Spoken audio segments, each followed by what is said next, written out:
வாழ்த்துக்கள். யாவரையும் பார்க்க தேவன் கொடுத்த மகபெரும் பாக்கியத்திற்காய் நன்றி உள்ளவனாக இருக்கிறேன். தொடர்ந்து வாங்க, நாம் எல்லோரும் சேர்ந்து ஆண்டவருடைய வார்த்தையை கற்றுக்கொள்ளணும். என்னுடைய ஆசை, நான் அடிக்கடி சொல்லுவேன், நீங்கள் எல்லோரும் ஒவ்வொருத்தரும் ஒவ்வொரு ஊழியக்காரங்கன்னு சொல்கிறேன். நினைக்கக்கூடாது இங்கே முன்னாடி நிற்கிறோமா நான் மட்டும் இல்லை, நீங்கள் எல்லோரும் கூட என்ன சொல்லுது வசனம்? 1 பேதுரு 2வது அதிகாரம் 9வது வசனம் வாசிப்போமா? டக்குன்னு வாசிச்சிருவோமா? 1 பேதுரு 2:9.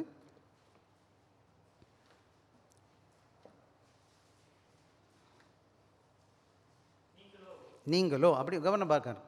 நீங்கள்னா யாருப்பா? இதில் யாருப்பா? சொல்ல, நீங்களோன்னா யார்? உங்களை தான் சொல்கிறார் பேதுரு. சொல்லுங்கள். நீங்களோ உங்களை அந்தகாரத்தில் நின்று தம்முடைய ஆச்சரியமான ஒளியின் இடத்திற்கு வர அழைத்தவருடைய புண்ணியங்களை அறிவிக்கும்படிக்கு சந்ததியாயும் ஆசாரிய கூட்டமாயும் பரிசுத்த ஜாதியாயும், ஆக நீங்கள் எல்லாரும் ஆண்டவருடைய சாட்சியாக இருக்கிறீங்க, அவருடைய புண்ணியங்களை அறிவிக்கிற பிள்ளைகளாக இருக்கிறீங்க. நீங்கள் நினைக்கக்கூடாது நான் தான் ஊழியக்காரன் இல்லைன்னு சொல்லிட்டு. நீங்கள் எங்கே இருக்கிறீங்களோ அங்கே ஆண்டோட நாம மகிமைக்காக வாழ்ந்துட்டுருக்கீங்க. ஆண்டு உங்களை பயன்படுத்திக்கிட்டு இருக்கிறார். வரப்போகிற காலங்கள் இதை காட்டிலும் அதிகமாக பட்டர் பயன்படுத்துவார். ஒன்று தான் நீங்கள் செய்யணும். ஆண்டவரே, என்னை நான் உங்கள் கையில் ஒப்பு கொடுக்க போகிறேன். என்ன செய்ய போகிறேன்? நான் என்னைய உங்களோட கரங்களில் ஒப்பு கொடுக்குறேன். அதாவது நீங்கள் நானும் நல்லா கற்றுக்கணும். எனக்கு நேரம், நமக்கு கரெக்டாக நேரம், என்னோடய ஆசை என்னென்னா நேரத்தை வீணாக்கக்கூடாது, உங்களுக்கு முன்னாடி கொண்டு போயிடணும், டைமில் கரெக்டாக கொண்டு போகணும் என்பது ஒரு வாஞ்சை இருக்குது. பட் இருந்தாலும் ஒரே ஒரு கதை சொல்லிவிட்டு போயிடுவோமே. அதாவது நீங்கள் பார்த்துருக்கீங்க, அதாவது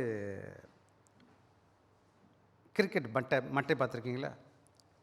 கிரிக்கெட் மட்டை இருக்கு இல்லையா? Cricket மட்டைன்னா bat. கிரிக்கெட் மட்டை என் கையில் இருந்தால் எவ்வளோ காசு, அதுக்கு எவ்வளோ நான் வச்சு விளையாடுறேன்னு வச்சுக்கோங்களேன். அந்த கிரிக்கெட் மட்டைக்கு என்ன மதிப்பு? எவ்வளோ மதிப்பு இருக்கும்? 300, 400, 500 ரூபா இருக்குமா? 1000 ரூபா இருக்குமா? எவ்வளோ? 500 ரூபா வச்சுக்கோங்க. அதே மட்டை டெண்டுல்கர் கையில் இருக்குது, எவ்வளோ மதிப்பு? என்னங்க, எங்கே போயிடுச்சு பார்த்தீங்களா? அதே மட்டை தான், இடம்தான் வித்தியாசம், கை தான் வித்தியாசம். உங்கள் வாழ்க்கை உங்கள் கையில் இருக்கிற வரை அதுக்கு மதிப்பே கிடையாது. ஆனால் உங்கள் வாழ்க்கையை ஆண்டவரை ஏசாமி கையில் கொடுத்துட்டீங்க, எவ்வளோ ஆகிடுப்பா? நீங்கள் 0 எப்போ வர நீங்கள் தனியாக நிற்கிறீங்களோ, எப்போ இயேசு என்ற நபர் என் கூட வர்றாரோ, எனக்கு விலையேற பெற்ற, விலையே இல்லாத, விலை சொல்ல முடியாத அளவுக்கு, அட்லீஸ்ட் டெண்டுல்கர் கையில் இருக்க பேட்டு கூட மதிப்பு கொடுத்துடலாம். என்னோடய மதிப்பு யாருக்குமே தெரியாது. ஒரு கல்யாணத்தில் தண்ணி சும்மா இருந்துச்சு, எடுத்து ஊற்றுறா, அப்போ எடுத்து ஊற்றுன்னு சொன்னார். அப்படி தான் தன்னால் மாறி போச்சு எல்லாம். ஒரே ஒருத்தர் தான் இடையில் நிற்கிறார். அந்த தண்ணி எப்படி மாறிச்சுன்னு எவனுக்குமே தெரியாது. ஆனால் படைத்த தேவனுக்கு தான் தெரியும். அதுதான் இங்கிலீஷில் இப்படி சொல்லுவாங்க, we can count how many seeds in an apple. We can count how many seeds in an apple, but only God knows how many apples in a seed. அப்படின்னு புரியுதா உங்களுக்கு? புரியுதா ஏதாச்சும் சொன்னது? நம்ம என்ன செய்யலாம்? ஆப்பிளில் எத்தனை விதை இருக்குன்னு எண்ணிருமா? முடியுமா? முடியாதா? ஆப்பிள் சாப்பிட்ருக்கீங்களா எல்லோரும்? ஆப்பிளில் விதை எத்தனை இருக்குன்னு எண்ணிடுவோமா? ஆனால் ஒரு விதையில் எத்தனை ஆப்பிள் இருக்குன்னு யாருக்கு தான் தெரியும்? உங்களுக்கு என்ன சக்தி இருக்குன்னு ஆண்டவர் ஒருத்தர் தான் தெரியும். நீங்கள் உங்களை ஆண்டவருக்கு ஒப்பு கொடுத்துட்டீங்கன்னு வச்சுக்கோங்களேன், உங்கள் ஒவ்வொருத்தரையும் கர்த்தர் அற்புதமாக பயன்படுத்துவார். இந்த உலகத்தில் நானாக சாதாரணமாக மனுஷன், கடவுள் இங்கே வச்சுருக்கிறார் என்னையை, உங்களையும் அற்புதமாக பயன்படுத்துவார். ஒன்று தான் செய்யணும், உங்கள் வாழ்க்கையை ஆண்டவர் கையில் ஒப்பு கொடுக்கணும். சரி, வாங்க, நம்ம ஒரு முக்கியமான காரியத்தை நம்ம படிக்க போகிறோம். ஆசா ராஜான்னு ஒரு ராஜா இருந்தார். அவர் என்ன பண்ணினாருன்னு கேட்டிங்கன்னா, ஒரு பெரிய நல்ல காரியத்தை செஞ்சார். என்னன்னு கேட்டால், அவர் நாட்களில் அந்த ராஜா யாருன்னு கேட்டால் நல்லா புரிஞ்சுக்கணும். இந்த ஆசான்ற ராஜா யாருன்னு கேட்டால், தாவீதுக்கு மகன் பேர் என்னம்மா? தாவீது மகன் பேர் என்னதுமா? சாலமன். சாலமன் மகன் பேர் ரெகொபயாமா. ரெகொபயாம் மகன் பேர் எங்கே பார்த்தீங்களா? புரிய மாட்டேங்குது என்ன? ஓகே, இது யாருன்னு கேட்டிங்கன்னா, இந்த 3rd கிங், அதாவது என்னன்னு கேட்டால் அபிஜான் பேர். ரெகொபயாம் அபிஜாவோட மகன் தான் ஆசா. புரிஞ்சிச்சு? அப்போ இப்போ என்னது? சாலமனோட கொல்லு பேரன், சாலமனோட பேரனோட மகன். அதாவது சாலமனுக்கு அப்புறம் 3வது ராஜா. சாலமனுக்கு அப்புறம் ரெகொபயாமுக்கு அப்புறம் அபிஜாவோட பையன் ஆசா. ஆசா யாருன்னு கேட்டால் 3வது மகன், அதாவது சாலமோனுடைய கொல்லு பேரன். புரியுதுங்களா உங்களுக்கு? இவர் தான் இந்த ஆசா ராஜா. இவர் எங்கே ஆட்சி செய்கிறாருன்னு கேட்டிங்கன்னா, நான் மேப் போடணும்னு நினச்சேன், மறந்துட்டேன். பரவாயில்ல, இன்னொரு நாளைக்கு நான் உங்களுக்கு போட்டு கற்றுத்தாரேன். மேப் பார்த்துக்கவே. அதாவது இஸ்ரேல் நாடுன்னு ஒரு இஸ்ரேல் நாடு 2ஆக இருந்துச்சு. அந்த கீழே உள்ள நாடு அதாவது ராஜா, அதாவது சவுல் ராஜா, தாவீது ராஜா, சாலமன் ராஜா 3 பேர் இருக்கும்போது எல்லா நாடும் ஒன்றா இருந்துச்சு. எல்லாரும் ஒன்றா இருந்தாங்க. 12 கோத்திரம்னு சொல்லுவாங்க இல்லையா? யாக்கோபுக்கு எத்தனை பிள்ளைங்கம்மா? 12 பிள்ளைங்க. யாக்கோபுக்கு எத்தனை பிள்ளைங்க இருந்தாங்க? இந்த 12 பேர் தான் இன்றைக்கி இருக்க இஸ்ரேல் நாடு. இன்றைக்கி இருக்க இஸ்ரேல் நாடு இருக்கு இல்லையா? யார் அந்த மக்கள்? யாக்கோபுடைய பிள்ளைங்க தான் இஸ்ரேல். இஸ்ரேல் பேர் யாருக்கு? யாக்கோபுக்கு முதல் பேர் யாக்கோபு, இன்னொரு பேர் என்னது? இஸ்ரேல் நாடு. என்ன வேதம் கொஞ்சம் கற்றுக்குவோம். அப்போது என்னாச்சுன்னு கேட்டிங்கன்னா, இந்த 12 பிள்ளைங்க தான் ஒன்றா வர்றாங்க. எகிப்துலேருந்து வர்றாங்க. எங்கே வர்றாங்க? கானான் தேசத்துக்கு வர்றாங்க. இவங்க தான் எல்லா இடமும் தங்கி இருக்கிறாங்க. இவங்க தங்கும்போது என்னன்னு கேட்டால், சவுல் ராஜா இருக்கும்போதும், தாவீது ராஜா இருக்கும்போதும், சாலமன் ராஜா இருக்கும்போதும், அதாவது 120 வருட காலங்களும் ஒன்றாக இருக்கிறாங்க. அதுக்கப்புறம் யாருவா? சவுல் ராஜாக்கு, அதாவது சாலமன் ராஜாவோட மகன் பேர் தான் என்னது? ஜெரோபயாம்னு பேர். என்ன? ரெஹோபயாம்னு பேர். இந்த ரெஹோபயாம் என்ன பண்ணிட்டான்னு கேட்டால், அவர் பெரிய தப்பு பண்ணுறான். அதை பற்றி இன்னொரு நாளைக்கு பேசிடுவோம். அந்த நேரத்தில் சபை என்ன செஞ்சுட்டு, இந்த நாடு 2ஆக பிளந்துருது. 10 கோத்திரம், இதில் 12 கோத்திரம் இருக்காங்க இல்லையா? 10 பேர், மொத்தம் 12 பேரில் 10 பேர் என்ன செய்கிறாங்க? ஒன்றா பிரிஞ்சுக்கிட்டு வடக்கு பகுதியில் உள்ள என்ன செய்கிறாங்க? இவங்க தங்களை இஸ்ரவேல் ஜனங்கள் சொல்கிறாங்க. கீழே இருக்கிற 2 இருக்குது. ஒன்று யூதாவும் பெஞ்சமின் கோத்திரம். இந்த 2 கோத்திரம் யூதான்னு சொல்கிறாங்க. இன்றைக்கி கூட அது என்னது? யூதா. இப்போ 2ஆக பிரிஞ்ச பிறகு மேலே போனது என்னது? இஸ்ரேல் ஜனங்க மேலே வடக்கில். கீழே தெற்கில் இருக்கிறது யார்? யூதாவும் பெஞ்சமின். இது யூதா தேசம்னு சொல்கிறாங்க.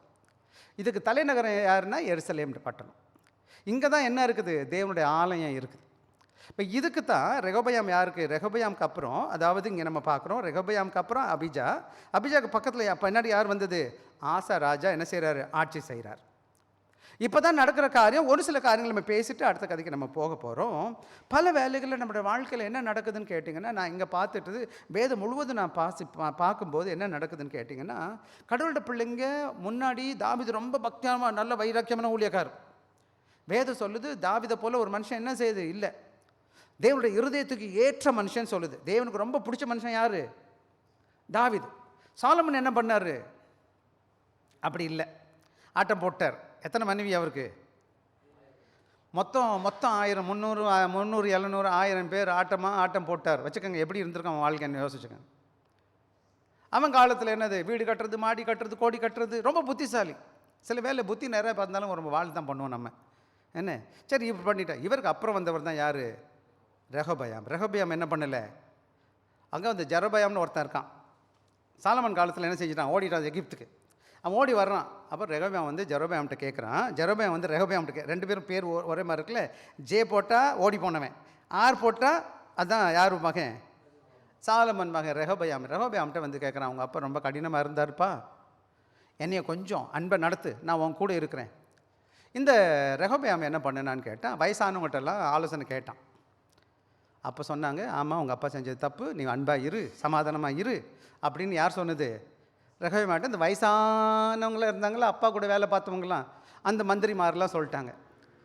இவங்களாம் போன பிறகு என்ன செஞ்சிட்டான்னு கேட்டால், இந்த வாலிப பிள்ளைங்கள்ட்ட பிடிச்சி கூப்பிட்டான். வா வா வா வா, இவன் வந்து இப்போ ஜெரோபயாம் வந்து இப்படி சொல்கிறான், நம்ம என்ன பண்ணட்டும்?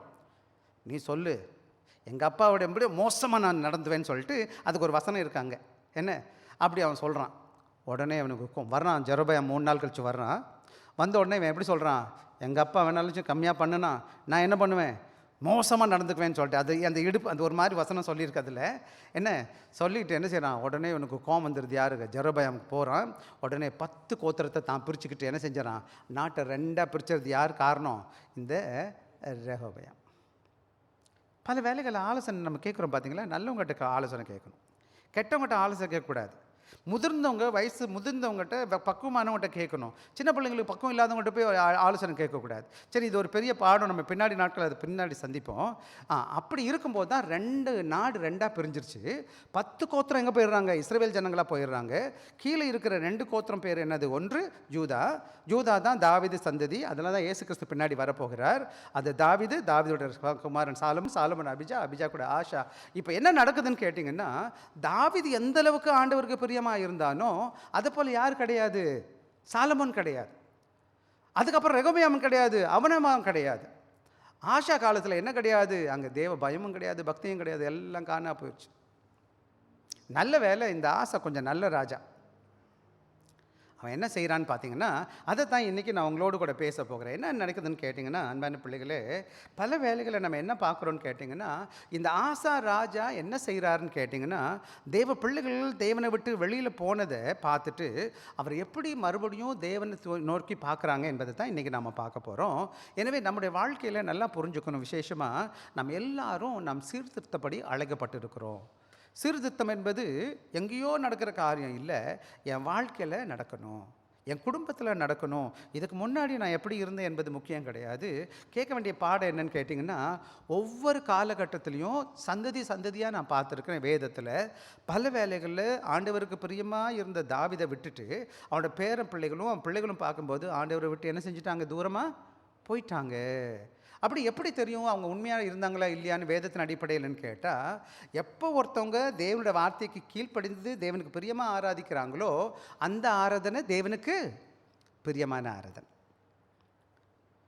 எது தனக்கு பிரியமாக செய்ய ஆரம்பிக்கிறாங்களோ, கர்த்தருடைய வார்த்தைக்கு கீழ்ப்படியாமல் ஆண்டவருக்கு பிரியமான ஆராதனை செய்யலையோ அது நல்ல ஆராதனை கிடையாது. ஆக இன்றைக்கி அதை தான் பார்க்குறோம். பல வேலைகளில் மக்கள் என்ன செய்கிறாங்கன்னு கேட்டிங்கன்னா, இன்றைக்கி நிறைய சபைகளில் போனீங்கன்னா என்ன நடக்கும்னு கேட்டேன்னா, ஆடுவாங்க, பாடுவாங்க, எல்லாம் பண்ணுவாங்க. ஆண்டோட வசனத்தை ஒழுங்காக சரியாக கற்றுக் கொடுக்க மாட்டாங்க. அப்படியே கற்றுக் கொடுத்தாரு அந்த ஐயா தான் கதையை பற்றியே பேசிக்கிட்டு இருப்பார். சரியா? சரி, அப்படி போயிட்டு போகிறாரு, அவர் கட்டிட்டு போகிறாரு. ஆனால் பல வேலைகளை உண்மையை விட்டு மக்கள் என்ன பண்ணிடுவாங்கன்னு கேட்டிங்கன்னா, என்றைக்கு நான் சத்தியத்தை கற்றுக் கொடுக்கலையோ அவங்க என்ன பண்ணுவாங்கன்னு கேட்டிங்கன்னா, உலகத்தில் நடக்கிறதெல்லாம் கற்றுக்குவாங்க. உலகத்தில் நடக்கிறதெல்லாம் அப்போ வேதம் கற்றுக் கொடுக்கப்படலை. என்ன ஆச்சுன்னு கேட்டால், எல்லாரும் சிலைக்கு பின்னாடி போயிட்டாங்க, சிலை வணக்கத்துக்கு பின்னாடி போயிட்டாங்க. எங்கே போயிட்டாங்க? அங்கே தான் நிறைய பேர் செய்கிறாங்க. இப்போ கூட நம்ம ஊரில் பார்த்திங்கன்னா, நம்ம எல்லாம் தெரிஞ்சோ தெரியாமலோ நம்ம சுற்றி இருக்கிறவங்களாம் யார் தான் நிறையா இருக்கிறாங்கன்னு கேட்டால், சிலை வணக்கம் பண்ணுறவங்க தான் இருக்கிறாங்க. அப்போ ஏன் சிலை பற்றி இன்னொரு நாளைக்கு நான் உங்களோட பேசுகிறேன். சிலை நான் என்ன, எதுக்கு நடக்குதுன்னு சொல்லிட்டு.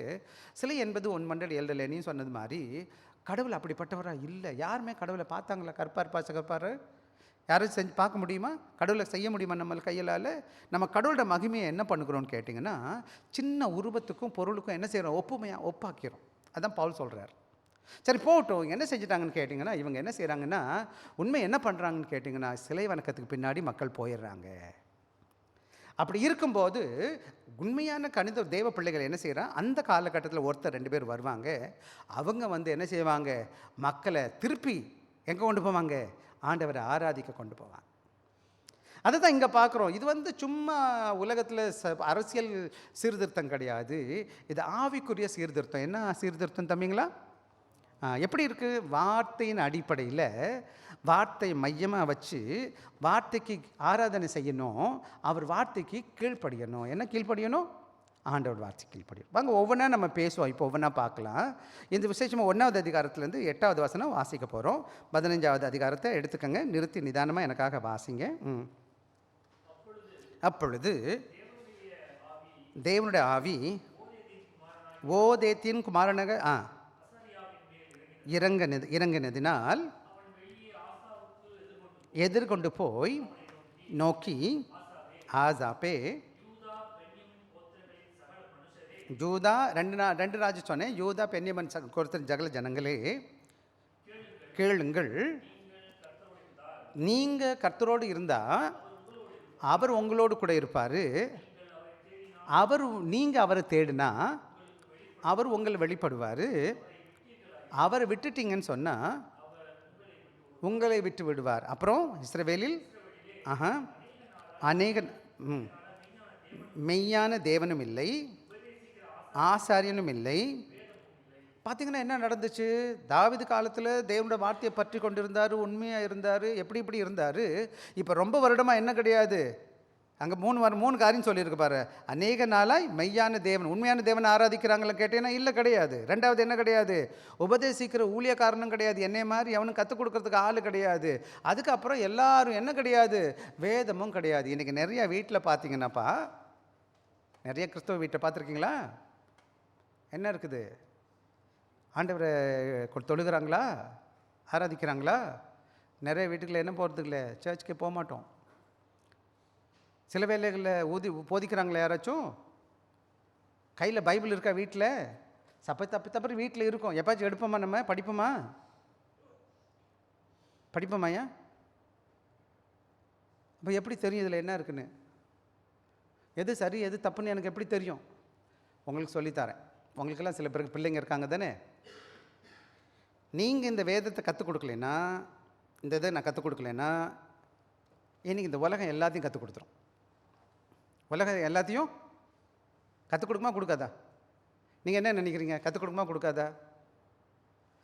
கையில் வச்சுருக்கமே பொட்டி, எது வேணாலும் நோண்டிக்கிட்டே இருக்க வேண்டியது தான். பசங்க, நீங்கள் பஸ்ஸில் பாருங்கள், எம்ஆர்டியில் பாருங்கள், உங்கள் வண்டி போடுறீங்களா வண்டியில் பாருங்கள், எல்லா பையிலும் என்னதான் பண்ணிட்டு உட்காந்துருக்குறான்? என்னையா பண்ணுறான் உங்கள் ஆளுங்களாம்? ஒரு பக்கம் தண்ணி அடிக்கிறான், இன்னொரு பக்கம் ஃபோட்டோ இது பார்த்துக்கிட்டு இருக்கான்.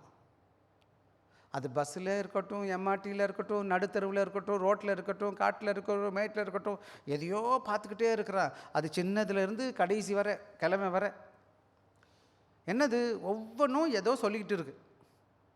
அவன் எதையோ பார்த்துக்கிட்டு இருக்கிறான்.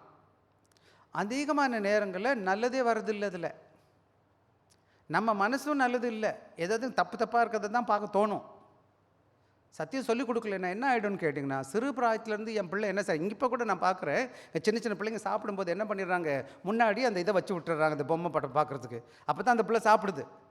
இப்போ கற்றுக் கொடுத்துருக்காங்க அம்மா, அது இப்போ சின்ன பிள்ளைங்க வச்சுருக்கவங்க கவனமாக இருங்க. பொட்டி இதை தெரியுமா உங்களுக்கு? இன்னொன்று நான் சொல்லித்தரேன். இந்த ஐஃபோன் செஞ்சு வச்சுருக்காங்க, இந்த ஐஃபோன் செஞ்சவங்க இருக்காங்கல்ல, பெரிய பெரிய ஆளுங்க அமெரிக்காவில், அவன் பிள்ளைகளுக்கு ஐஃபோன் கொடுக்க மாட்டானாப்பா. எங்கே இவன் தான் விற்கிறான் செஞ்சே. அவன்கிட்ட போய் கேளியா, அவன் பிள்ளைகளுக்கு நான் என் பிள்ளைகளுக்கு கொடுக்க முடியாது. நம்மால் வாங்கி வாங்கி கொடுக்குறான் பிள்ளைகளுக்கு. நீங்கள் நல்லா படித்து பாருங்கள், போய் கேட்டு பாருங்கள். அவன் கொடுக்க மாட்டான், அவனுக்கு தெரியும் இதில் எவ்வளோ ஆபத்து இருக்குன்னு. நம்மால் என் பிள்ளைக்கு ஃபோன் வாங்கி கொடுக்காட்டி எப்படி?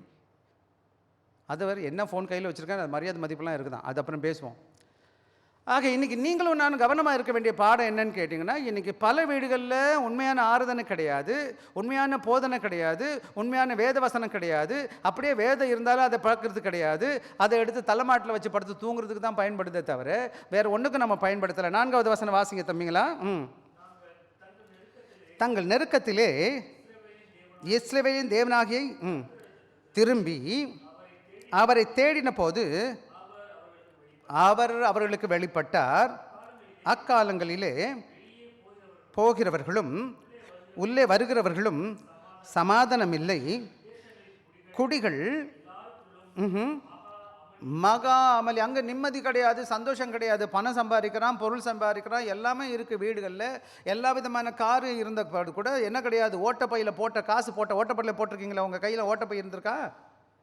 சம்பாதிக்கிறோம், வழக்கில் சம்பாதிக்கிறோம், அங்கே சம்பாதிக்கிறோம், இங்கே சம்பாதிக்கிறோம், சம்பாத்து வந்த மாதிரி இருக்குது. ஆனால் பாக்கெட் ஓட்ட கையில் போட்ட மாதிரி என்ன செய்யுது, கடைசி மாத கணக்கில் போட்டு கூட்டி கழித்து பார்த்தா என்ன கிடையாது, கடன் தான் மிஞ்சுது. நிம்மதி கிடையாது, சந்தோஷம் கிடையாது. என்னன்னு கேட்டிங்கன்னா, எந்த வீட்டில் கிருபையும் இல்லை, ஆண்டோட அனுகிரகம் இல்லை, சமாதானம் இல்லை. என்ன கிடையாதுன்னு கேட்டால், எங்கே உண்மையான ஆண்டவருடைய இல்லையோ அங்கே சமாதானம் கிடையாது. ரைட், அடுத்த வசனம் வாசிப்போம். ஜாதியை ஜாதியும் பட்டணத்தை பட்டணமும் நொறுக்கினது. ஆண்டவர் என்ன செய்கிறார்? அங்கே சமாதானம் கிடையாது, சண்டை சச்சரவு, மனபாரம், போராட்டம், வம்பு, வழக்கு, எங்கேயுமே ஒழுக்கம் கிடையாது. எது வேணாலும் பண்ணலாம், எப்படி வேணாலும் பண்ணலாம். ஏன்னா அவங்கள கடவுள் வழி நடத்துறதுக்கு ஆள் கிடையாது. இன்றைக்கி நீங்கள் நல்லா யோசிச்சு பாருங்கள், இவ்வளோ வருட காலம் வந்து உட்காந்துருக்கோம், சம்பாதிக்கிறோம், ஏன் வீட்டில் ஏன் ஒன்றும் ஆசீர்வாதம் கிடையாது? தப்பாக எடுத்துக்காதீங்க. இந்த சபையில் உள்ள நாள் கடவுள் வச்சிருக்கிறார். நிறைய பேரை நான் பார்த்துட்டேன், இங்கே வந்த பிள்ளைங்களை பார்த்துருக்கேன். கடவுளுக்காக தன் வாழ்க்கையை ஒப்பு கொடுத்தவ. இன்னும் சொல்லப்போனால் ஒரு சகோதரர் இருந்தார், அவர் சம்பளம் ரொம்ப குறைவு, ரொம்ப ரொம்ப குறைவு. அவர் ஓடி ஓடி வந்துடுவார் சர்ச்சுக்கு. அப்போ தேக்காலில் சர்ச் இருந்துச்சு. எனக்கு 500 ரூபாய் கூட வெளி இல்லை, மாதம் 500 வெள்ளி வராது சம்பளம். அவர் கொஞ்சம் பாஸ்டர் ஜெபிங்க பாஸ்டர் என்று கொடுப்பார். ஐயா ஜெபிங்க ஐயான்னு. அவர் ஒரு சீட்டுக்கிட்டு பிடிச்சார். அந்த சீட்டை பிடிச்சி சீட்டு 5000 ரூபா, அந்த 500 கட்டி சீட்டு போட்டு அது வந்து கொடுத்தாரு. ஐயா அவர் செக்கு கொஞ்சோண்டு காசு எடுத்துகிட்டு வந்து கொடுக்குறாரு. இது கடையில் அவங்க வீட்டுக்கு போயிருக்கேன், அவங்க குடிசை வீட்டில் தங்கியிருந்தாங்க. அந்த ஊர் பேர் பட்டுக்கோட்டை. அந்த வீட்டுக்கு நான் போயிருக்கிறேன், குடிசையில் தான் தங்கியிருந்தாங்க. பின்னாடி நாட்களில் அவர் வருவார். அந்த அந்த அந்த அந்த அந்த செக் மாதிரி அப்போ வந்து காசுல கிடையாது. அந்த பேங்க் டிராஃப்ட்டை ஏதோ சொல்லுவாங்க. ஏதோ அந்த டெய்லி ஏதோ கொடுத்தாங்க எடுத்துகிட்டு வந்து, ஐயா ஜெபிங்க ஐயா, வீட்டுக்கு அனுப்புகிறேன், வீடு கட்டணும் அப்படின்னாரு. ஒரு சின்ன இடம் மட்டும் அங்கே கிடந்துச்சு. அப்புறம் இங்கே இருந்தார், நல்லா இருந்துட்டு ஊருக்கு போயிட்டார். இப்போ 2 பெரிய லாரி வச்சுருக்கிறார். இங்கேயும் வந்திருக்காரு ரொம்ப வருஷத்துக்கு முன்னாடி. போனால் மட்டும் இப்போ கூட ரொம்ப சந்தோஷமாக சொல்லுவார், ஐயா தோத்திரம் ஐயா, நல்லா இருக்கேன் ஐயா, அப்படி இப்படின்னு எதோ சொல்லுவார். ஆனால் அவர் பார்க்கும்போது எப்படி இருந்தார்னு நான் சொல்கிறேன். நான் பார்க்குறேன், குடிச்சிட்டு ஓடுறாரு, கொடுன்னு, ஐயா பிரதருங்க வாங்க வாங்க அப்படின்னு கூப்பிட்றேன். நான் என்னை பார்த்து ஓட்டமாக ஓடிட்டார். அப்புறம் என்ன நினச்சான்னு தெரியல, திரும்பி வந்துட்டார். அவர் வந்ததுலேருந்து இங்கே உட்காந்துட்டார். எந்த நாள் கேட்டாலும் சர்ச்சில் கிடப்பார். ஒரு நாள் லீவில் கூட வந்துடுவார். வீட்டில் சர்ச்சிலே இருப்பார். மோசமாக குடிச்சிட்டு அவங்க அண்ணன் என்னை அந்த சகோதரரை பார்த்து திட்டுறாரு, மோசமானவன் அப்படி இப்படின்னு திட்டுறாரு. இன்றைக்கி நீங்கள் பார்த்தீங்கன்னா அந்த அண்ணன் இங்கேயும் அந்த தம்பி இப்படியும் இருக்கார். எந்த அண்ணன் திட்டினாரோ அந்த அண்ணன் இங்கேயும் இப்போ அப்படி தான் இருக்கிறாரு. இந்த சகோதரர் எப்படி இருக்காரு? கடவுள் ஆசை வச்சுருக்கிறார். படிக்கலை, பெரிய படிப்பு கிடையாது, ரொம்ப புத்திசாலியும் கிடையாது. இன்னும் சொல்லப்போனால் ஆண்டவரை ஏற்றுக்கொள்ளுக்கு முன்னாடி அவர் வாழ்க்கை சரியாகவே இருந்ததில்லை. குடிச்சிட்டு தேக்கால தண்ணி அடித்து எல்லாத்தையும் இழந்துருவார். அவங்க மனைவி பேச மாட்டாங்க சபைக்கு வரும்போது. இங்கே வரும்போது என்கிட்ட தேடி வர்றாருல, எப்போ வரும்போது அவர் ஃபோனை மனைவிலாம் நான் தான் ஃபோன் வச்சு கொடுக்குறேன், பேசுங்க அப்படின்னு. ஸோ ஆண்டவர் அவர் வாழ்க்கையை மாற்ற இது மாதிரி ஒரு கதை இல்லை, நிறைய கதை நான் வச்சுருக்கிறேன். நான் இது என் லைஃப்பில் நான் இங்கே வந்த பிறகு இந்த சபையில் இந்த மாதிரி சபைகளில் நடந்துச்சு. யார் கடவுளை முக்கியமாக எடுத்து கடவுளுக்கு முதலிடம் கொடுத்தாங்களோ அவங்க வாழ்க்கையில் பொருள் லாட்டரி டிக்கெட்லாம் விழுகலை, பெரிய அளவில் சம்பாதிக்கலை, எதுவும் பெருசாக பண்ணலை. கடவுள் கொடுத்த ஞானத்தை கொண்டு அவங்க வாழ்க்கையை படிப்படியாக வாழ்க்கையில் முன்னேறி போனாங்க. ஆண்டவர் இன்றைக்கி அவங்கள உயர்த்தி வச்சுருக்கிறாரு. இன்றைக்கி இந்த மாதிரி நிறைய பேரை நான் பார்த்துருக்கேன். ஒரு சிலர் நல்ல வசதி வாய்ப்பாக இருப்பாங்க, ஆனால் ஆண்டவருக்கு பிரியமாக இருக்க மாட்டாங்க. அவங்க இன்றைக்கி பெரிய அளவில் வாழ்க்கையில் முன்னேறலை. இத்தனைக்கும் சொல்ல போனால் அந்த சகோதரர் நல்லா இருந்தார் அந்த நேரத்தில், அதாவது இந்த தம்பி அண்ணன் வாழ்க்கையில் பெரிய மாற்றத்தை நான் பார்க்க முடியல. ஆக இன்றைக்கி நான் உங்களுக்கு சொல்லுகிற காரியம் என்னன்னு கேட்டிங்கன்னா, நீங்களோ உங்களை வாங்க 17வது வசனம் வாசிச்சிருவோம்.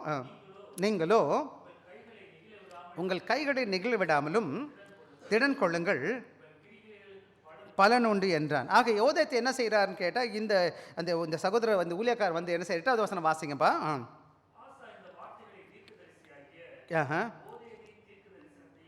கேட்டபோது அவன் திடன் கொண்டு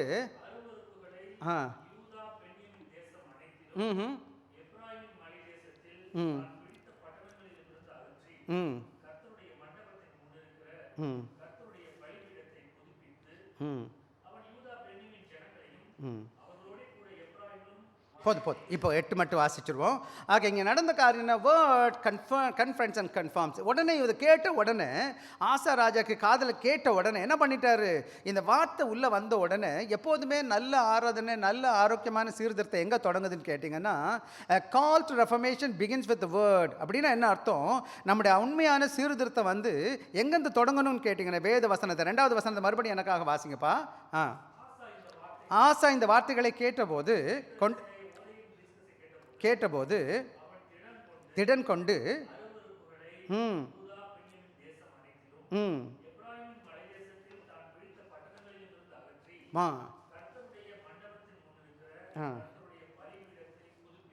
எப்போது வசனத்தை கேட்டானோ அந்த வசனம் அவனுக்கு கிரியை செய்ய ஆரம்பிக்குது. இன்றைக்கி நம்மளோட ரட்சிப்பாக இருக்கட்டும், நம்ம வாழ்க்கையில் ஒவ்வொரு காரியங்களும் எதன் அடிப்படையில் இருக்குன்னு கேட்டிங்கன்னா, நம்மளோட வாழ்க்கையில் இந்த வேத வசனத்தின் வாயிலாக காணப்பட வேண்டும். எத்தனை பேர் எனக்கு தெரியல, வாசிக்கிறீங்க கேட்குறீங்கன்னு எனக்கு தெரியல. சில வேளையில் வர்றீங்க, ரொம்ப சந்தோஷம், வாங்க ரொம்ப சந்தோஷம். இந்த மனதில் இந்த வேத வசனத்தை உள்ளே வச்சுக்கணும். விசேஷமாக நம்மளோட வாழ்க்கையில் இந்த வேத வசனத்தை கொண்டு ஆண்டவர் என்ன செய்கிற கிரியை செய்கிறவராக இருக்கிறார். அந்த வார்த்தை என்ன செய்யுது, என்னை படிப்படியாக என்ன செய்யுது, மாற்றிக்கிட்டே வருது. வேதம் சொல்லுது 2 தீமோத்தேயு 3வது அதிகாரம் 16, 17. இந்த வசனத்தோட முக்கியமான நோக்கம் என்னன்னு கேளுங்க. வாசிக்கலாமா? எனக்கு வாசிங்க. அப்போஸ்தலர் 2 தீமோத்தேயு 3. வேத வாக்கியங்கள் எல்லாம் தேவனுடைய ஆவியானவர் நமக்கு கொடுத்திருக்கிறாரு. நானும் நீங்களும்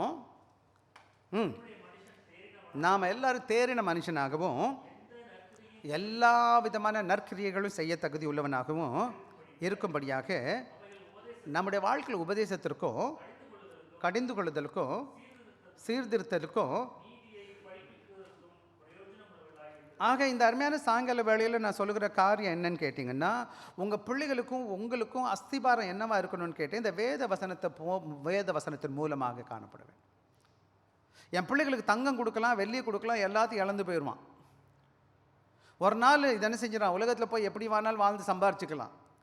ஆனால் உங்கள் வாழ்க்கையில் என்ன செய்யணும், இந்த வேதத்தை உங்கள் பிள்ளைகளுக்கு கொடுக்கணும். இந்த வேத வசனம் எனக்கு உள்ளத்தில் வரும்பொழுது இந்த உலகத்தில் நான் எப்படிப்பட்டவனா வாழணும், எப்படி வாழக்கூடாது என்பதை எனக்கு கற்றுக் கொடுக்குது. ஒத்த வேஷம் தரிக்கலாமா தரிக்கக்கூடாதுன்னு விஷயமா நீங்கள் பார்த்தீங்கன்னா, சிகரெட் பிடிக்கலாம், தண்ணி அடிக்கலாம், அயோக்கியத்தனம். சமீபத்தில் ஒரு இடத்துக்கு நாங்கள் போயிருந்தேன். பின்னாடி அங்கே எல்லாம் வந்துட்டு வட்டமாக உட்காந்து தண்ணி போட்டுட்ருக்கான். நான் ஒரு பையனை பார்த்தேன். ஐயா தம்பி என்னடா பண்ணுறேன்னு கேட்டேன். அவன் தண்ணி தான் அடிச்சிட்டு இருந்தான். அப்போ நான் உனக்கு சொன்னேன், ஏன்ப்பா இது அவ்வளோ தூரத்தில் வந்து இதை ஏன் பண்ணுற, இப்படி பண்ணலாமா அப்படின்னு நான் கேட்டேன். நான் சொன்னேன் அவன்கிட்ட, சாரி சார் தெரியாமல் பண்ணுறேன் சார் அப்படி இப்படின்னு கதை விட்டான்னு வைங்க. நிறையா பேர் தண்ணியை போட்டுட்டு உட்காந்துருக்குறான். அது தப்புன்னு அவனுக்கு தெரியுமா தெரியாதா? நீங்கள் என்ன நினைக்கிறீங்க? தெரியுமா தெரியாத ஐயா? தெரியும் தானே. அப்போ ஏன் அவன் செய்கிறான்? என்னப்பா அடிமை ஏன் ஆயிட்டான்? யார் சொல்லிக் கொடுக்கல. எது சரி அவனுக்கு தெரிஞ்சு கூட அவனை வழி நடத்துறதுக்கு ஆள் கிடையாது. என் மகனோ ஒரு நாள் என்னை விட்டு வெளியில் போயிடுவாங்க. அங்கே யாரும் இருக்க மாட்டாங்க சுற்றி. என்றைக்கு வேதத்தை கற்றுக் கொடுத்துட்டேன்னா என் பிள்ளைக்கு உள்ளத்தில் என்ன இருக்கும்? வேத வசனம் இருக்கும். அவன் போன பிறகு எங்கள் அப்பா சொல்லலை, வேதம் சொல்லியிருக்கு, நான் செய்யலாமா செய்யக்கூடாதா? செய்ய மாட்டான். இன்றைக்கி பார்த்தீங்கன்னா நிறைய கடவுளோட பிள்ளைங்க கடவுளை அறியாத பிள்ளைங்களோடு பின்னாடி போயிடுறாங்க. அவங்களுக்கு அது தெரியாது, உங்களுக்கு தெரியும்ல. ஸோ இந்த உலகத்தில் ஒத்த வேஷம் தரிக்காதபடி நாம் கடவுளோட உடன்படிக்கையின் பிள்ளைகளா. இது வேதத்தில் இன்னொரு பேர் என்ன, டெஸ்டமெண்ட்னா என்ன அர்த்தம், ஏற்பாடுனா உடன்படிக்கையின் பேர். என்ன பார்த்தோம்? இந்த உடன்படிக்கையை நான் கற்றுக்கொண்டிருப்பேன்னு சொன்னால், நான் உடன்படிக்கை உண்மையாக இருப்பேன்னு சொன்னால், என் பிள்ளைங்க எங்கே போனாலும் சரி ஆண்டவருக்கு பிரியமாக இருப்பாங்க. அதுதான் தானியேல், அதுதான் நெகேமியா, அதுதான் சாத்ராக் மேஷாக் ஆபேத்நேகோ. தேவனை விட்டு எங்கே போனாலும், யோசேப்பு என்ன செய்கிறான்னு கேட்டால் ஓடுறான், போத்திபார் வீட்டுக்கு போகிறான். அங்கே பிரச்சனை வருது அவனுக்கு. அங்கே பாதுகாப்பாக இருக்கிறதுக்கு காரணம் என்னன்னு கேட்டிங்கன்னா, அவன் கர்த்தருடைய வேதத்தை என்ன செஞ்சான்? கேட்டு இருக்கிறான். ஆக கடவுளோட வசனத்தை கேட்டால் மட்டும்தான் உண்மையான ஆசீர்வாதம் வரும். உண்மையான அது மாத்திரம் கிடையாது. அவன் என்ன செய்தான்னா, 8வது வசனத்தை மறுபடியும் எனக்கு வாசிக்கணுமையா, 15:8. இந்த வார்த்தைகளை கேட்டபோது முதலாவது ரொம்ப முக்கியமாக நம்ம எப்போ சுத்திகரிக்கணும், திடன் கொள்ள வேண்டும். கரேஜ்னு இங்கிலீஷில் சொல்லுது. என்ன செஞ்சான்னு கேட்டிங்கன்னா, அவன் திடன் கொண்டது என்ன செஞ்சான்னு கேட்டிங்கன்னா, திடன் கொண்டதுனால என்ன பண்ணினான்னு பாருங்களையா, அருவருப்புகளை தேசத்தில் அகற்றி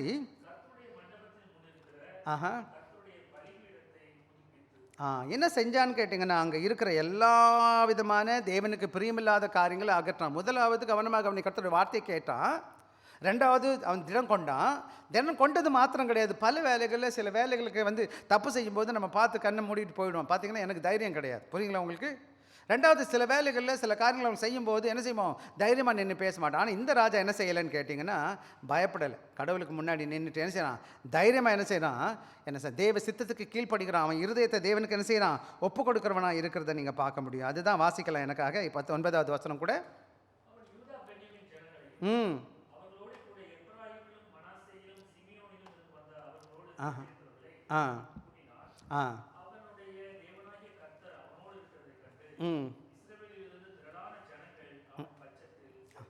ஆக இங்கே நீங்கள் நல்லா கவனமாக கவனிக்கும் போது பார்க்கும்போது என்ன நடக்குதுன்னா, ஆசா என்ன பண்ணுறான்னு கேட்டிங்கன்னா, கடவுள் வசனத்தை கேட்டால் தைரியமாக இருந்தால் எல்லாத்தையும் எடுத்துகிட்டு ஆண்டோட வார்த்தைக்கு தான் முழு இருதயத்தை ஒப்பு கொடுக்குறத பார்க்குறோம்.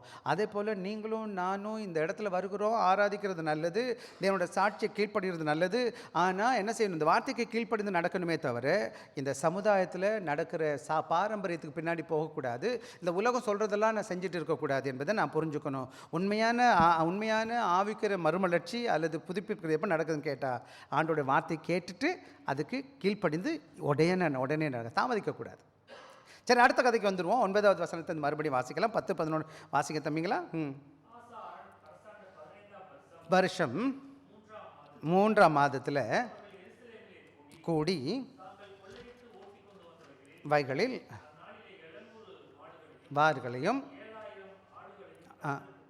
முதலாவது இன்னொரு முக்கியமான காரியம் என்னன்னு கேட்டிங்கன்னா, அவன் வந்த பிறகு என்ன செய்கிறான், 9வது வசனம் 10-2 நீங்கள் பார்க்கும்பொழுது அங்கே இருக்கிற எல்லா ஜனங்களையும் என்ன செய்கிறான், தான் மாத்திரம் செய்யலை, அங்கே இருக்கிற ஜனங்களை எல்லாம் பெஞ்சமின் யூதா கோத்திரத்தில் அங்கே இருக்கிற எல்லாம், அப்படி பெஞ்சமின்னா பெஞ்சமின் எல்லாம் அவன் கோத்திரத்தை உள்ளவங்க, அது யூதாவுள்ள எல்லா மக்களும் என்ன செய்கிறான்னு கேட்டிங்கன்னா அங்கே இருக்கிற எல்லாரையும் என்ன செய்கிறான், அந்த என்னது எழுப்புதல் கூட்டிகிட்டு வருகிறான். எல்லா விசுவாசிகளையும் கூட்டிகிட்டு வந்தது மாத்திரம் கிடையாது, எங்கே கூட்டிகிட்டு வர்றான்னா எருசலேமில் கூட்டிகிட்டு வரான். எங்கே வந்தான்னு கேம்பா 9வது வசனம் மறுபடியும் எனக்கு வாசிப்போமே. ம் ம் ம் ம் ம் ம் ம் ஆ எல்லாரும் ஒன்றாக கூடி வந்துட்டாங்க. சில வேலைகளில் நாம் பார்க்குறோம், சபைக்கு போகிறோம், சபையில் நான் மட்டும் என்னை திருத்துக்குனா பத்தாது, நானும் ஆண்டோட பிரியமாக இருக்கணும், ரொம்ப நல்லது. யோசுவா சொன்னது நானும் என் வீட்டாருமே என்றால் கர்த்தரையே, அப்போ நானும் என் மனைவியும் என் பிள்ளைகளுமா காணப்படும். அங்கே இருக்கிற என் நண்பர்கள் உறவினர்கள் எல்லாரையும் கூப்பிட்டுக்கணும், எல்லாரும் வாங்கன்னு கூட்டிகிட்டு வரணும். நாம் தான் அவங்களோட வாழ்க்கையில் மறுமலர்ச்சி ஏற்படுத்துவதற்கும் எழுப்புதல் ஏற்படுத்துவதற்கும் சீர்திருத்தப்படுவதற்கும் உதவி செய்யணுமே தவிர, அங்கே என்ன செய்கிறான்னு கேட்டால் எல்லாரும் எங்கே கூட வர செய்கிறான்னு கேட்டிங்கன்னா எங்கே கூடி வர்றான், எல்லாரும் திரளாஞ்சாங்க. எங்கே வந்தாங்க? எருசலேமில் கூடி வர்றாங்க. 10வது வசனம். ம் ம் ம் ம் அங்கே இருக்கிற எல்லாரும் கூடி வந்தது மாத்திரம் கிடையாது, அவங்க எல்லாரும் வந்து என்ன செய்கிறாங்க, தேவனுக்கு ஆராதனை கொடுக்குறாங்க. முதல்ல எப்படி செய்து வந்தார்களோ அதே இது எப்போவுமே பழி கொடுக்குறது எதை காமிக்குதுன்னு கேட்டிங்கன்னா அவரோட பக்தியின் வெளிப்பாடு. 2வது முக்கியமான காரியம், அவர் தேவனுக்கு நன்றி உள்ளவர்களாக இருக்கிறாங்க என்பதை காண்பிப்பதற்கு. நான் தேவனுக்கு வந்து கொடுக்குறேன், சபைக்கு வருகிறேன், முதல்ல தேவனை சந்திப்பதற்கு. 2வது பிள்ளைகளை நான் சந்திப்பதற்கு வருகிறேன். 3வது எனக்கு கொடுத்ததில் ஒரு பகுதி நான் கடவுளுக்கு கொடுக்குறேன். எதுக்கு கொடுக்குறேன்னு கேட்டிங்கன்னா ஆண்டவர் எனக்கு கொடுத்துருக்கிறாரு, நான் அவர் கொடுப்பதற்கு எனக்கு விருப்பம், சந்தோஷம், ஆண்டவருக்கு நன்றி செலுத்த விரும்புகிறேன். யாராச்சும் நான் நேசிக்கிறேன்னு என்ன பண்ணுவேன், நான் என்னோட அன்பை வெளிப்படுத்துவதற்கு எப்படி பண்ணுவேன், நான் என் நன்றி வெளிப்படுத்துவதற்கு என்ன பண்ணுவேன், என்னால் முடிஞ்சதை செய்வேனா செய்ய மாட்டேனா. அதே போலவே இவங்க என்ன செய்கிறாங்க, தங்களோட நன்றி செலுத்துவதற்காக true worship is not ritual. இன்னொரு முக்கியமான காரியம் என்னன்னு கேட்டிங்கன்னா வேறு சடங்குக்காக செய்யாமல் என்ன செய்கிறாங்க, heartfelt response to God's grace. ஆண்டவருடைய கிருபையினால் ஆண்டவர் உண்மையாக எனக்கு கொடுத்துருக்கா என்பதை காண்பிப்பதற்கு என்ன செய்கிறாங்க. அதனால தான் அந்த 11வது வசனம் சொல்லுது, தங்கள் கொள்ளையிட்டு ஓட்டி கொண்டு வந்து, அதாவது போன 14வது அதிகாரத்தில் பார்த்தீங்கன்னா ஒரு பெரிய போருக்கு போகிறாங்க, அங்கேருந்து கொண்டு வந்த பொருள்கள்லாம் இருக்கு இல்லையா, அதில் என்ன செய்கிறாங்க, சிறப்பான 700 என்ன செய்கிறாங்க, வந்தவர்களில் 700 மாடுகளையும் 7000 ஆடுகளையும் கர்த்தருக்கு பலியிட்டு. எவ்வளோ பெருசுப்பா? 700 இல்லை, 700 மாடு எப்படி இருந்திருக்கும், எவ்வளோ பேர், 700 மாடுன்னா எவ்வளோ பெருசு? 7000. அப்புறம் எத்தனை 7000 அப்படின்னா எப்படியா இருக்கும்? ஏன் அவ்வளோ பெருசு செஞ்சாங்க? தேவனுக்கு நன்றி செலுத்துவதற்காக. எனவே நானும் நீங்களும் கவனமாக இருக்க வேண்டிய பாடம் என்னென்னா, நாம் தேவ சபைகளை வரும் பொழுது தேவ சபை என்ன செய்யணும்னு கேட்டிங்கன்னா இந்த தியாகம், இந்த பலி கொடுக்கறது எதை காமிக்குதுன்னா ஆண்டவராக இயேசு கிறிஸ்து. எல்லா பலிகளும் பழைய ஏற்பாட்டு பலிகளும் யார் மையமாக காமிக்குதுப்பா? ஒன்று. 2வது இன்னொரு முக்கியமான காரியம் என்னது, மோசே காலத்தில் தேவ வார்த்தையை சொல்லிக் கொடுத்த ஆராதனை இருக்குது பார்த்தீங்களா, அதற்கு அவர்கள் வருகிறாங்க. இப்போ கொஞ்ச காலங்களில் தேவாலயத்தில் என்ன கிடையாது, எருசலேமில் என்ன கிடையாது, ஆராதனை கிடையாது, ஆசாரியன் கிடையாது, வேதம் கிடையாது. ஆசை என்ன பண்ணுறாரு, இப்போது எல்லாத்தையும் தகர்த்துட்டார், எல்லாத்தையும் சுத்திகரிச்சுட்டார், மறுபடியும் கொண்டு வந்து என்ன செய்கிறாரு, எல்லாரையும் பழையபடி என்ன செய்கிறார், மோசே காலத்தில் எப்படிப்பட்ட காரியம் சொல்லி கொடுத்துச்சோ அதுக்கு அவர்களை மறுபடியும் கூட்டிகிட்டு வரதை நீங்கள் பார்க்கலாம். அப்படின்னா என்னன்னு கேட்டிங்கன்னா நம்முடைய ஆராதனை கிறிஸ்துவை மையமாக வைத்ததாக இருக்கணும். 2வது வேதம் நமக்கு கற்றுக் கொடுக்குற ஆராதனை சபையில் செய்யணும். அப்போ தான் சபையில் என்ன வரும், ஒற்றுமையும் சந்தோஷம் வரும். எனவே தான் நம்ம பார்க்கும் பொழுது 12வது வசனம் வாசிங்களேன் எனக்காக. கர்த்தரை முழு இருதயத்தோடும் முழு ஆத்மாவோடும் எல்லாரும் ம் 2வது 3வது முக்கியமான காரியம், அவங்க இருக்கிற எல்லாரும் சேர்ந்து ஒரு உடன்படிக்கை பண்ணுகிறாங்க. இதுதான் ரொம்ப முக்கியமானது. என்னன்னு கேட்டிங்கன்னா பல வேலைகளை நம்ம என்ன செய்கிறோம், வருகிறோம், வந்துட்ட பிறகு என்ன செய்யலை, பல வேலைகளை வேதத்தில் இதை நம்ம பார்த்துக்கிட்டே இருக்கிறோம். அவர்கள்லாம் வரும்போதெல்லாம் என்ன செய்வாங்க, ஒன்று கூடி வருவாங்க, தப்பான காரியங்களை கலைஞ்சு போடுவாங்க, எல்லாரும் சேர்ந்து ஆராதிப்பாங்க. ஆராதனை பலி கொடுக்கறது ஒரு பகுதி தான் ஆராதனை, அது மாத்திரம் கிடையாது. அவங்க என்ன செய்கிறாங்க, எல்லாரும் சேர்ந்து என்ன செய்கிறாங்க, ஒரு உடன்படிக்கை பண்ணுறாங்க. உடன்படிக்கை என்னமா அர்த்தம்? உடன்படிக்கை என்னம்மா? அக்ரிமெண்ட் சொல்லுவோம், கான்ட்ராக்ட்னு சொல்லுவோம், அல்லது தமிழில் வந்து தம்பி சொன்னது போல் ஒப்பந்தம் பண்ணியிருக்காங்க. இன்னைக்கு என்ன செய்ய போகிறோம், நம்ம இனிமேல் எப்படி பண்ண போகிறோம்? அதான் 12வது வசனம் மறுபடியும் சொல்லுது, தாங்கள் தங்கள் பிதாக்களின் தேவனாய் கர்த்தரை தங்கள் முழு இதயத்தோடும் தங்கள் முழு ஆத்மாவோடும் தேடுவோம் என்றும். அடுத்து சிறியோர் வாசிப்போம். ம் ம் ம் ம் ம் ம் ஆ எல்லாரும் சேர்ந்து ஹோல் ஹார்ட்டட் டிவோஷன் சொல்லுவாங்க. முழு இருதயத்தோடு அவங்க பேசுகிறாங்க. அந்த வசனம் சொல்லும்போது முழு இருதயத்தோடும் முழு ஆத்மாவோட என்ன அர்த்தம்? பூரணமாக, அரைக்குறையாக கிடையாது, பாதி கிடையாது. ஆக நம்ம எப்பெல்லாம் தேவ சபைக்கு வருகிறோமோ, தேவனுடைய சமூகத்தில் வரும்போது நாம் உடன்படிக்கை செய்யணும். ஆண்டவரே, இந்த பூமியில் நான் வாழ்கிற காலங்களில் நானும் என் மனைவியும் என் பிள்ளைகளும் உமக்கு பிரியமாக வாழ்வோம் என்று சொல்லி என்ன செய்யணும்? தீர்மானிக்கணும். ஏன் அப்படி ஆரிக்கணும்னு கேட்டால், அதன் மூலமாக நமக்கு என்ன செய்கிறார்? நம்முடைய பாவத்தை கர்த்தர் நீக்குகிறவராக இருக்கிறார். நமக்கு தேவனுக்கு பிரியமில்லாத ஆராதனை எடுத்து போடுகிறவராக இருக்கிறார். அது மாத்திரம் கிடையாது, நம்மை பரிசுத்தப்படுத்தி அவருக்கு பிரியமான ஆராதனை செய்வதற்கு நான் என்ன செய்கிறேன்? ஆண்டவருக்கு நான் என்னை சமர்ப்பிக்கிறேன். பல வேலைகளில் நம்முடைய வாழ்க்கையில் என்ன செய்கிறோன்னு கேட்டிங்கன்னா, வருகிறோம், ஆனால் என்ன செய்கிறோம்? வந்து அந்த நேரம் மாத்திரம் செஞ்சுட்டு சில வேலைகள் நம்ம பேசும்போது உங்களுக்கு புரியும், நம்ம இப்படி செஞ்சால் நல்லாயிருக்கும்னு நினைக்கிறோம். ஆனால் உறுதியும் எடுக்கிறோமா? ஒப்பந்தம் பண்ணுறோமா? பண்ண மாட்டோமா? அந்த கொஞ்சம் இங்கேருந்து வெளியில் போன உடனே, அந்த கேட்டு தாண்டின உடனே வேறு ஒரு ஆள் போயிடுவார். உள்ளே வந்து உட்காரும்போது தோத்திரம், ஐயா நல்லா இருக்கிறோம், எல்லாம் நல்லா செய்வாங்க. அதுக்கப்புறம் என்ன செஞ்சிருவார்? அவர் வந்தவரே போயிடுவார், வெளியில் போயிடுவார். உள்ளே வரும்போது திருப்பி நல்லவராக மாதிரி வந்துடுவார். இங்கே வந்து ரொம்ப நல்ல பிள்ளை மாதிரி இருப்பார். அப்படி இருக்கக்கூடாது. நம்ம கடவுள் உள்ளத்தை பார்த்துட்டு இருக்கிறார். ஆக இன்றைக்கி நீங்களும் நான் நல்ல கவனம், அது மாத்திரம் கிடையாது. வாசிக்கலாம் 14வது வசனம். மகா சத்தத்தோடும் கம்பீரத்தோடும் பூரிக்கைகளோடும் எக்காலத்தோடும், அதுக்கப்புறம் இந்த ஆணைக்காக யூத ஜனங்கள் யாவரும் சந்தோஷப்பட்டு முழு இருதயத்தோடும் ஆணையிட்டு தங்கள் முழு மனதோடும் தேடினார்கள்.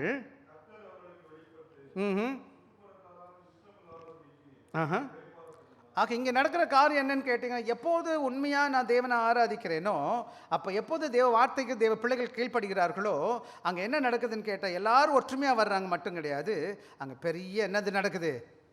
சந்தோஷம் வருது, சந்தோஷம் ஏற்படுது. இந்த சந்தோஷம் எப்படி வருதுன்னு கேட்டிங்கன்னா, மற்ற எந்த பொருள் கொடுத்ததுனால வரல, செஞ்சதுனால வரல, ஆண்டவருக்குள்ளே அந்த சந்தோஷம் வருது. அதான் ஜாய் ஆஃப் சால்வேஷன் சொல்லுவாங்க, ரட்சிப்பின் சந்தோஷம்னு சொல்லுவாங்க. ஆக இன்றைக்கி உண்மையான ஆசீர்வாதம், ஆவிக்குரிய ஆசீர்வாதத்தை தேவன் கொடுக்கறது மாத்திரம் கிடையாது, அங்கே இந்த நாடு முழுவதுக்கும் தேவன் ஆசீர்வாதத்தை கொடுத்து எல்லாரும் மனம் திரும்பி எல்லாரும் தேவனுக்கு ஒப்பு கொடுக்கும் பொழுது அங்கே பெரிய சமாதானத்தை கர்த்தர் கொடுக்கிறவராக இருக்கிறார். எனவே நம்முடைய வாழ்க்கையில் நம்ம பார்க்க வேண்டிய பாடம் என்னன்னு கேட்டிங்கன்னா, நானும் நீங்களும் ஆண்டோட பிள்ளைகளாக வந்து ஆண்டவருக்கு என் வாழ்க்கை சமர்ப்பித்து, நானும் என் மனைவியும் என் பிள்ளைகளும் என்னோடய குடும்பத்தில் அத்தனை பேரும் ஆண்டவருடைய சாட்சியாக வாழ்வேன் என்று என்ன செய்யணும்? ஒப்பு கொடுக்கும் பொழுது என்னோடய வாழ்க்கையில் நிம்மதியும் சந்தோஷத்தையும் தேவன் கொண்டு வருகிறார். பணம் வேணும், தப்பு இல்லை, வேணான்னு சொல்ல மாட்டேன். பொருள் வேணும், நல்லது, வேலை பார்த்துக்கோங்க, வேலையை பாருங்கள். ஆனால் நிறைய வீட்டில் பணம் இருக்குது, நிறையா வீட்டில் வீடு வசதி வாய்ப்புகள்லாம் இருக்குது, ஆனால் நிறைய வீட்டில் சந்தோஷம் கிடையாது, சமாதானம் கிடையாது. நீங்கள் இருக்கிற பணக்காரன் வீட்டிலலாம் போய் கேளுங்க, ஐயா நல்லா இருக்கீங்களான்னு கேட்டால் கையில் காசு கோடிக்கணக்கில் காசு வச்சுருக்கிறான், ஆளுக்கு நிம்மதி கிடையாது. சில நேரம் குதிக்கிறான் மேலேருந்து, சில நேரங்கள் மாத்திரை போட்டால் கூட தூக்கம் வர மாட்டேங்குது. நிறைய பேருக்கு வராது, தெரியுமா உங்களுக்கு? பணத்துக்கு பஞ்சமே கிடையாது, பெரிய பெரிய பதவியில் இருப்பான்.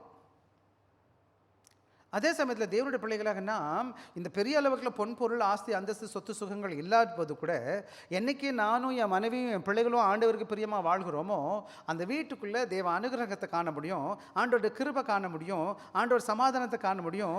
அந்த வீட்டில் ஒரு விதமான சந்தோஷத்தையும் சமாதானத்தையும் தேவன் அருளுகிறவராக இருக்கிறார். இது பணம் கொடுத்து பொருள் கொடுத்து வாங்குறது கிடையாது. இது தேவன் நம்முடைய வாழ்க்கையில் கொடுக்கும் பொழுது, எப்போது வார்த்தைக்கு நான் கீழ்ப்படிந்து ஆண்டவரை உண்மையாக ஆராதிக்கிறேனோ, அப்போ எனக்குள்ள சமாதானத்தை தேவன் கொடுக்கிறவராக இருக்கிறார். அந்த சமாதானம் பணம் கொடுக்காது, பதவி கொடுக்காது. சில வேளைகள் நீங்கள் நினைக்கலாம், என்கிட்ட அவனை போல காசு இல்லை, இவனை போல பணம் இல்லை, இவனை போல நான் பதவியில் இல்லை, எனக்கு ஆசை இருக்குது நான் அந்த நிலைமைக்கு போகணும்னு சொல்லிட்டு. ஆனால் ஒன்று மட்டும் நல்லா புரிஞ்சுக்கோங்க, ஆனால் கூட நான் நிம்மதியாக தூங்கி எழுந்திருக்கிறேன், காலையில் பாதுகாப்பாக போயிட்டு வீட்டுக்கு வர்றேன். எவ்வளவுக்கு எவ்வளோ நம்ம ஆண்டவரோட வார்த்தைக்கு கீழ்ப்படிந்தவர்களாய் ஆண்டவருடைய சித்தத்தை அணிந்தவர்களாய் காணப்படும் போது நம்முடைய வார்த்தை நம்முடைய இருதயமானது ஆண்டவருக்கு பிரியமாக வாழும் பொழுது நிச்சயமாக நம்முடைய உலகத்தில் தேவைகள் இருக்கிற வரை இருக்கத்தான் செய்ய போகிறது. ஆனால் எல்லாத்துக்கும் மேலே எவ்வளோ இருந்தாலும் இல்லாட்டியும் எனக்கு ஆண்டவர் என்ன கொடுக்குறார்? ஒரு விதமான சமாதானத்தை கொடுக்குறவராக இருக்கிறார். எனவே நானும் நீங்களும் என்ன செய்யணும்னு கேட்டிங்கன்னா, என் வாழ்க்கையில் ஆண்டவருக்கு பிரியமில்லாத காரியங்கள் நம்ம என்ன செய்யணும்? கலைந்து படும். What believers and leaders seek wholeheartedly அப்படின்னா என்னது?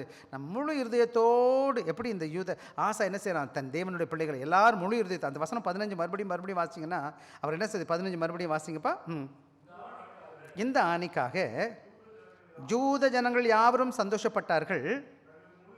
கவனமாக கவனிக்க, அந்த வார்த்தை சொல்லுது முழு இருதயத்தோடு. என்னப்பா எத்தனை எவ்வளோ என்ன என்ன இருதயம்ப்பா? முழு இருதயம்னா அப்புறம் அப்படின்னா என்ன அர்த்தம்? பாதி இருதயம் கூட இருக்குது, கால் இருதயம் கூட இருக்குது, அரைக்குறையாக செய்கிறதுக்கு கூட நிறையா இருக்குது. பார்த்தீங்களா? ஏன் முழு இருதயன்ற வார்த்தை போட்டிருக்கீங்க? அப்படின்னா முழுமையாக அந்த ஜனங்க என்ன செய்கிறாங்க? முழு குடும்பமாக, முழு சபையால் அங்கே இருக்கிற நாட்டு மக்கள் யாவரும், அதாவது யூத நாட்டு மக்கள் யாவரும் என்ன செய்கிறாங்க? முழுமையாக தங்கள் வாழ்க்கையை தேவனுக்கு ஒப்புக் கொடுக்குறோன்னு சொல்லி தீர்மானிக்கிறாங்க. அது மாத்திரம் கிடையாது, அவர் என்ன செஞ்சாங்க? முழு இருதயத்தோடும் அவரை தேடினார்கள். கர்த்தர் அவருக்கு வெளிப்பட்டு, வாசிங்க.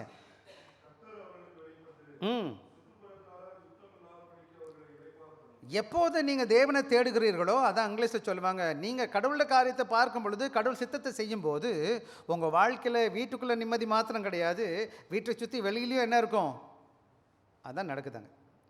இஸ்ரவேல் ஜனங்கள் வாழ்க்கையில் அங்கே நடக்கிற யூத ஜனங்கள் வாழ்க்கையில், விசேஷமாக யூத தேசத்தில் நடக்கிற காரியம் என்னன்னு கேட்டிங்கன்னா, எப்போது அவர்கள் முழுமனதோடு அவரை தேடினார்களோ அப்போ நடந்தது என்னன்னா, அவர்கள் கர்த்தர் அவர்களுக்கு வெளிப்பட்டு சுற்றுப்புறத்தாரால் யுத்தம் இல்லாதபடி அவர்களை இளைப்பாற பண்ணினார். அங்கே என்ன நடந்துச்சு?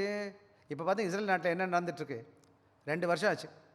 2023 அக்டோபர் 7ஆம் தேதியிலேருந்து இந்த தேதி வரை என்ன இருக்குது? இன்றைக்கி தான் ஓஞ்சிருக்குது சொல்கிறாங்க. அது ஓய்மா ஓயாதான்னு தெரியல. என்ன அது ஓய்மான்னு தெரியல. அது மனுஷன் தானே எல்லாரும். ஆண்டவர் ஓய்வு கொடுக்க, அதுதான் அது வசனம் சொல்லுது. சங்கீதம் 127 என்ன சொல்லுது? கர்த்தர் வீட்டை கட்டார்கள், கட்ட நகரத்தை காவலாளிகள் வெளித்திருக்கிறது வருதா? ஆக நான் வேலி வச்சுருக்கலாம், கார்டு வச்சுருக்கலாம், செக்யூரிட்டி கார்டெலாம் போட்டு நான் பாதுகாக்கலாம். ஆண்டவர் என்னை பாதுகாக்கலைன்னா என்ன செய்யாது? ஆண்டவர் பாதுகாக்கணும். என் வாழ்க்கையில் என் குடும்பத்தை பாதுகாக்கணும், என் பிள்ளைகளை பாதுகாக்கணும். நீங்கள்லாம் இங்கே உட்காந்துருக்கீங்க, உங்கள் வீட்டுக்காரமாக தூரமாக இருக்கிறாங்க, உங்கள் பிள்ளைங்க அங்கே இருக்கிறாங்க.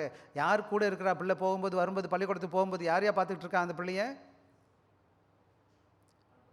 கடவுள்கிட்ட கிருபை, கடவுள்கிட்ட பிள்ளைகளை நீங்கள் ஜெபிக்கத்தான் முடியும். ஆண்டவர் அவர் தம்முடைய தூதரை அனுப்பணும் அந்த குழந்தையை பாதுகாத்துக் கொள்வதற்கு. ஆண்டவர் பாதுகாத்தா தான் அந்த பிள்ளை நான் போகும்போது அப்பான்னு கூப்பிடும் என்னைய. என் வீட்டுக்காரர் சொல்ல, வாங்கய்யா வாங்கப்பா வாங்கன்னு உங்களை கூப்பிடுவாங்க. இன்றைக்கி பிள்ளைங்க எவ்வளோ ஆபத்து விபத்து, விசேஷமாக ஊரில் பிள்ளைங்க எப்படி இருக்காங்க நீங்கள் தான் பார்த்துங்க. குடிக்குதுங்க, வெறிக்குதுங்க, அயோக்கியம் பண்ணுதுங்க, என்னென்னோ பண்ணிக்கிட்டு தெரியுதுங்க. நீங்கள் விழுந்து சம்பாதிக்கிறீங்க, என் பிள்ளை நல்லா இருக்கணும், என் மனைவி நல்லா இருக்கணும்னு. நான் ரைட்டு சம்பாதிக்கிற சந்தோஷம், ஆனால் அந்த பிள்ளை சந்தோஷம் நல்ல பிள்ளையாக இருக்கணுமே. யார் பாதுகாக்க முடியும்? எல்லாத்துக்கும் மேலே பிள்ளைங்க வளர்ந்துடும் பெருசாக. அந்த ஆண்டவர் பிரியமாக வளருமா? உங்களை கனப்படுத்துமா? ஆண்டவர் கனப்படுத்தினா மட்டும்தான் உங்களை கனப்படுத்துங்க. ஆண்டவர் பயந்தால் தான் உங்களை பயப்படுங்க. ஆண்டவருக்கு பிரியமாக இருக்கணும்னா நீங்கள் ஆண்டவருக்கு பிரியமாக இருப்பதற்கு உங்கள் வாழ்க்கை போடும். சில நான் சொல்லுவேன், அப்பா உன் பிள்ளைகள் தங்க வெள்ளி சேர்க்கறதை விட்டுட்டு நீ உடனே கடவுளுக்கு பிரியமாக ஒப்புக்கொடு, உன் பிள்ளை உடனே பார்த்து நல்லவனாக மாறிடுவான். எனவே அங்கே இருக்கிற எல்லாரும் என்ன செஞ்சாங்கன்னு கேட்டிங்கன்னா, தங்கள் இருதயத்தோடு தேவனை ஆராதிச்சாங்க. எப்போ அவர்கள் தேவனை தேடும் பொழுது அங்கே சமாதானம் வந்துச்சு, அங்கே சந்தோஷம் வந்துச்சு, அங்கே ஆவிக்குரிய என்னச்சு, அங்கே ஒரு ஆவிக்குரிய மறுமலர்ச்சி வந்ததை நீங்கள் பார்க்க முடியும். எனவே இந்த நல்ல வேலையை நான் முடிக்க போகிறேன். கன்க்ளூட் மார்க் அப் ட்ரூ உண்மையான சீர்திருத்தத்தின் அடையாளம் என்னன்னு கேட்டிங்கன்னா, ஆசாவுடைய வாழ்க்கையில் 2 காரியங்களை நம்ம 3 முக்கியமான காரியங்களை பார்க்குறோம். ஆசா ரிவீல் 3 டைம்லெஸ் பிரின்சிபல் சர்ச் இன்றைக்கி நம்ம சபையில். ஒன்று, கர்த்தருடைய வேத வசனம் என்னவா இருக்கணும்? நம்முடைய வாழ்க்கையில் எல்லாத்துக்கும் அஸ்திபாரமாக இருக்கணும் வேத வசனம். தயவு செய்து மறுபடியும் சொல்கிற காரியம் என்னன்னு கேட்டிங்கன்னா, பல வேலைகளில் வீட்டில் சபையில் என்ன கிடையாது? வசனம் கிடையாது. எதோ பண்ணிடுவாங்க, மக்கள் பிள்ளைகளுக்கு கற்றுக் கொடுப்பது கிடையாது. எனவே நீங்கள் நல்லா ஜாக்கிரதையாக இருக்கணும். உங்கள் வார்த்தை உங்கள் வாழ்க்கை எதிரில் இருக்கணும்? வேத வசனத்தில் கட்டப்பட்டு இருக்கணும். எனக்கு தெரியுது நீங்கள் சொல்கிறது, பாஸ்டர் எனக்கு ரொம்ப புரியுறது இல்லை. பரவாயில்ல, படிங்க. கர்த்தருடைய வசனத்தை நான் சின்ன வயசில் எனக்கு நல்லா தெரியும், 12 10 12 வயசு சின்ன பையன்தான். அப்போ தான் சொல்லிக் கொடுப்பாங்க, சங்கீதம் 1 வாசி, சங்கீதம் 23 மனப்பாடம் பண்ணு. எப்படி வாய்ப்பாடு மனப்பாடம் சொல்லுவாங்க, வாய்ப்பாடுலாம் சொல்லலாம் அடிப்பாங்க. 2வது வாய்ப்பாடு, 3வது வாய்ப்பாடு, 5வது வாய்ப்பாடு, 9வது வாய்ப்பாடு எல்லாம் அப்படி வராது. மறுபடியும் படிச்சுக்கிட்டே இருப்போம். நான் பாட்டுக்கு அப்புறம் சொல்லிக்கிட்டே இருக்கணும். அடிப்பாங்களா இல்லையா? அடிச்சிருக்காங்க.